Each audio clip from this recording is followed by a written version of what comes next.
एक जंगल में एक हाथी और एक बकरी रहते थे। दोनों बहुत पक्के दोस्त थे। दोनों साथ में मिलकर हर दिन खाने की तलाश करते और साथ में ही खाते थे।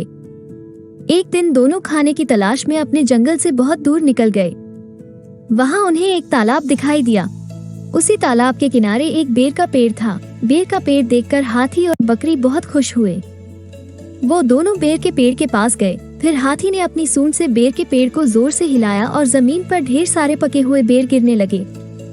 बकरी जल्दी जल्दी गिरे हुए बेरों को इकट्ठा करने लगी।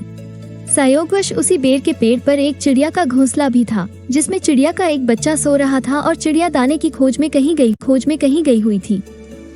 बेर का पेड़ जोर से हिलाने के कारण चिड़िया का बच्चा घोंसले से बाहर तालाब में गिर पड़ा और डूबने लगा।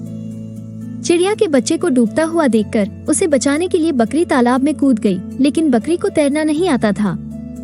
इस वजह से वो भी तालाब में डूबने लगी। बकरी को डूबता हुआ देखकर हाथी भी तालाब में कूद गया और उसने चिड़िया के बच्चे और बकरी दोनों को डूबने से बचा लिया।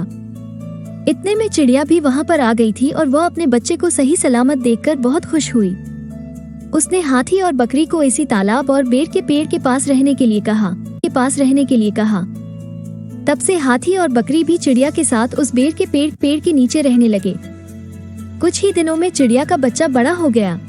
चिड़िया अपने बच्चे के साथ जंगल में घूम कर आती थी और हाथी और बकरी को जंगल में किस पेड़ पर फल लगे हैं इसकी जानकारी देती थी।